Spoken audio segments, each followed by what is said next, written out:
Hello everyone, good morning. কেমন আছো তোমরা সবাই? আমরা খুব ভালো আছি, আশা করছি তোমরাও খুব ভালো আছো। কালকে রাতে জয় নাইট ডিউটিতে গেছে, তাই পরের দিন সকালে তো আমাকে তাড়াতাড়ি উঠতেই হবে, কারণ ও আসার আগে তো আমাকে খাবার দাবার বানিয়ে রাখতে হবে, আসলেই খেতে দেবো। আর রিহুকে তো এখনও ঘুমোচ্ছে, তাই রিহুকে রেখেই কিন্তু আমি উঠে গেলাম তাড়াতাড়ি। এখন কিন্তু ওই 7টার মতন বাজে। ও জয় 8:30 নাগাদ চলে আসবে।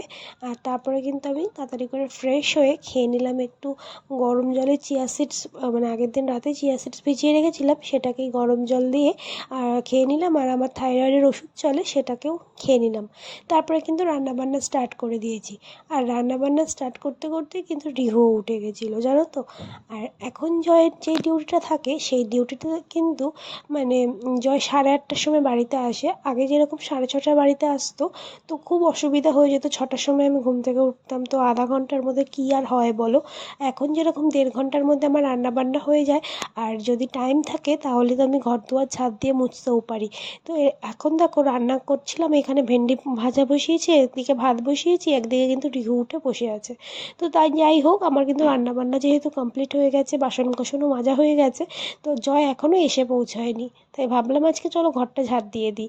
আর জয় চলে আসলে ও নিজেই আমাকে একটু হেল্প করতে শুরু করে দেয়, যেদিন আমার দেরি হয়ে যায়, যেদিন একটুখানি গ্যাঞ্জামের রান্না থাকে, মানে বুঝতেই পারছো, রান্নাবান্না যেদিন ঝামেলা বেশি থাকে।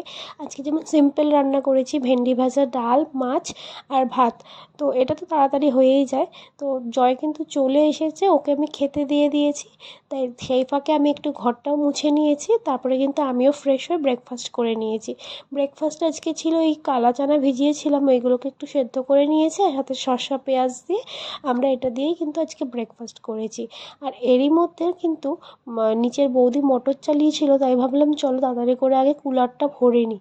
কারণ মোটর চালানোর সাথে সাথেই যখন আমি মানে অনলাইনে যে জলটা আসে, মানে কল করার সাথে সাথে যে জলটা আসে, ওই জলটা ঠান্ডা হয়। পরে কিন্তু ট্যাঙ্কের জলটা খুব গরম হয়ে যায়, তখন সেই জলটা কুলারে ভরলে গরম হাওয়া হয়।